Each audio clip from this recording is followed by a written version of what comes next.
Saya berada di pulau terdepan yang berbatasan dengan wilayah Malaysia.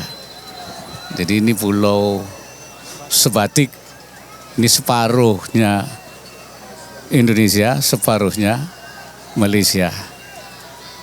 Acara kunjungan saya ini dalam rangka pertama mengukuhkan kepengurusan Komite Daerah Ekonomi dan Keuangan Syariah. Mungkin sudah lebih dari 20 provinsi. Ya, ini sekaligus juga meletakkan batu pertama pembangunan Rusunawa atau ya dari pemerintah untuk pesantren As-Adiyah di sini.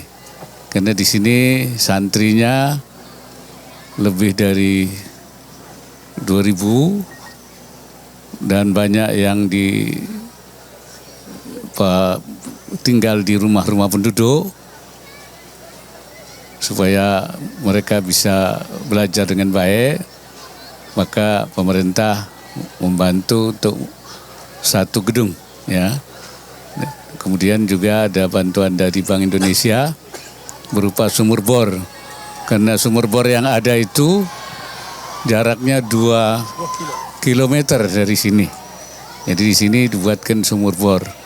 Ini untuk memberikan kemudahan mereka untuk berwudu, mandi dan lain sebagainya.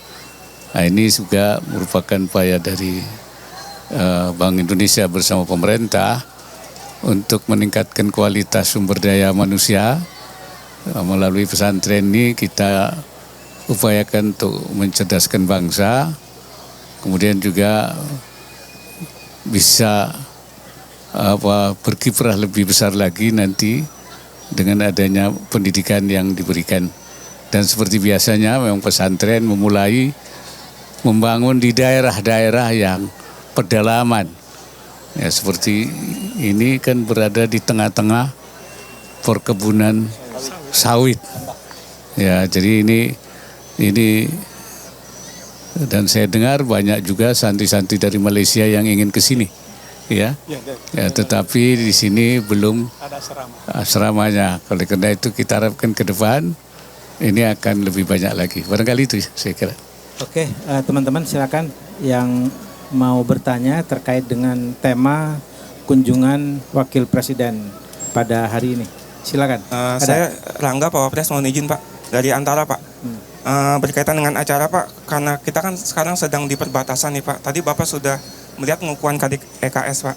Nah, apa sih Pak tantangan yang dimiliki KDEKS dalam meningkatkan ekonomi dan keuangan syariah di wilayah perbatasan? Lalu juga ada fakta Pak bahwa di Sebatik ini masyarakatnya masih menggunakan mata uang ringgit Malaysia untuk bertransaksi. Lalu yang kedua Pak, soal lain izin Pak, mengenai adanya salah satu keinginan dari partai politik Pak agar batas minimum usia capres-cawapres itu diturunkan menjadi 35 tahun. Tanggapan Pak Wapres gimana? Terima kasih. Silakan Pak. Ya, saya kira kalau KDEKS itu memang untuk menggerakkan ekonomi dan keuangan syariah. Ya, saya kira itu di dalam rangka penguatan ekonomi nasional kita. Karena ini berada di perbatasan, penguatan ekonomi nasional kita menjadi penting.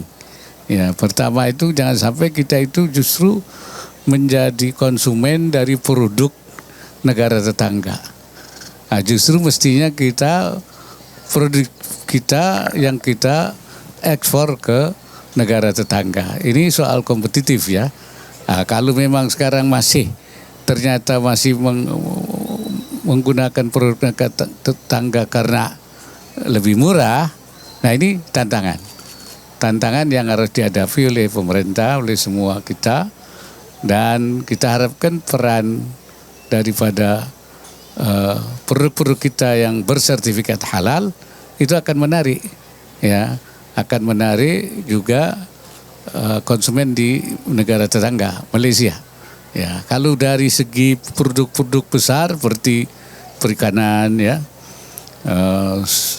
rumput laut, itu banyak kita mengekspor ke luar negeri ya, udang dan sebagainya. Ya, itu. Tetapi produk-produk yang hari-hari ini saya kira yang masih harus menjadi tantangan kita itu. Jadi kita tidak bisa hanya mengeluh karena kenapa masyarakat masih membeli. Nah, kalau memang lebih baik kualitasnya dan lebih murah, saya kira pasti itu akan terjadi. Ini yang kita harapkan KDIKS akan mendorong ke depan nanti. Mengenai soal umur capres-cawapres, ya kalau saya serahkan nanti kepada MK mempertimbangkan baik dan buruknya, ya apakah mempertahankan di atas 40 atau misalnya membolehkan sampai ke umur 35. Saya kira kita sudah punya lembaganya untuk mempertimbangkan dan membincangkan itu Mahkamah Konstitusi. Nah, kalau misalnya Mahkamah Konstitusi memutuskan tetap atau berubah, saya kira pemerintah hanya bisa mengikuti keputusan, karena keputusan Mahkamah Konstitusi itu final dan binding, mengikat. Saya kira itu jawaban saya. Yang terkait ini Pak, terkait dengan mata uang. Ya itulah termasuk salah satu yang menjadi tantangan kita. Mungkin Pak Gubernur bisa menjelaskan itu. Terima kasih Bapak Wapres atas izin Bapak Wapres, bahwa saya tegaskan kepada media yang hadir di sini bahwa transaksi yang digunakan di Pulau Sebatik ini adalah mata uang rupiah. Tidak ada yang menggunakan mata uang selain rupiah. Karena Pemprov bersama Bank Indonesia yang sudah berapa kali kerjasama melakukan kegiatan sosialisasi maupun bangga dengan rupiah di Pulau Sebatik ini. Jadi tidak ada lagi transaksi menggunakan uang ringgit di Pulau Sebatik ini. Terima kasih Pak Wapres. Ya. Ya. Silakan. Pertanyaan Terakhir. selanjutnya, saya Rahmat dari Detikcom, Mbah, izin. Ini terkait pernyataan Aba beberapa bulan yang lalu. Aba waktu itu pernah bilang Pak Presiden akan tegas pada menteri yang sibuk kampanye tapi melalaikan tugas. Nah, apakah ada evaluasi dalam beberapa bulan ini? Lalu apakah ada menteri yang melalaikan tugas, Mbah? Sampai hari ini Presiden belum. Mungkin dalam apa namanya itu, dalam evaluasi ya, dalam penilaian. Tetapi sampai hari ini Presiden belum melakukan itu. Belum menetapkan bahwa ada menteri yang melalaikan tugas karena masalah pemilu. Kita belum tahu besok, lusa. Sampai hari ini memang belum. Dan memang belum mulai kan. Baru apa namanya ini, warming up saja. Ini belum mulai. Oleh karena itu tunggu saja. Bahwa memang Presiden sudah menyatakan begitu. Kalau ada menteri yang melalaikan tugasnya, nanti akan dievaluasi. Saya kira. Oke, cukup saya kira. Terima kasih. Cukup saya kira. Cukup. Hah? Satu kali Pak. Waktu. Pasca penetapan Panji Gumilang tersangka, kita yang ada di Alta itu kan pasca penetapan.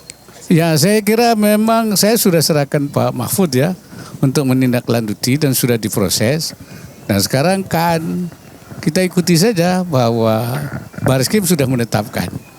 Nah, tapi walaupun Panji Gumilang ditetapkan sebagai tersangka, pesantrennya, air zaitunnya tetap berjalan dan harus difasilitasi oleh pemerintah dan dibimbing, ya, diarahkan supaya tidak ada hal-hal yang nanti bisa pikiran-pikiran yang dianggap tidak benar atau menyimpang itu tidak berpengaruh pada santri. Saya kira itu. Oke, terima kasih. Assalamualaikum warahmatullahi wabarakatuh.